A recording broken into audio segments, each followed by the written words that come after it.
నిన్ను నిజంగా ప్రేమించే వ్యక్తికి నువ్వు ఎప్పుడూ చాలా ఎక్కువగా అనిపించవు. అతనికి లేదా ఆమెకి నీ మాటలు, నీ ప్రేమ, నీ సమయం, నీ ఉనికి ఎప్పుడూ భారంగా అనిపించవు.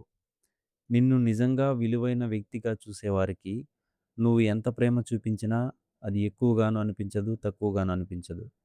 కానీ నిన్ను ఇష్టపడని వ్యక్తి దగ్గర నువ్వు ఎంత తక్కువ చేసినా అది ఎక్కువగానే అనిపిస్తుంది. అందుకే సమస్య నువ్వు ఎక్కువ కావడం కాదు. నిన్ను విలువ చేయలేని వ్యక్తి దగ్గర నువ్వు నీ విలువ ఎతకడం పెద్ద సమస్య. నిజమైన ప్రేమలో నువ్వు నీలా ఉండవచ్చు. నటించాల్సిన అవసరం ఉండదు. నీ ప్రేమను తగ్గించుకోవాల్సిన అవసరం ఉండదు. నీ వ్యక్తిత్వాన్ని మార్చుకోవాల్సిన అవసరం ఉండదు. ఎందుకంటే నిన్ను నిజంగా ప్రేమించే వ్యక్తి నువ్వు ఎవరో అందుకే ప్రేమిస్తాడు. నువ్వు మారితే కాదు.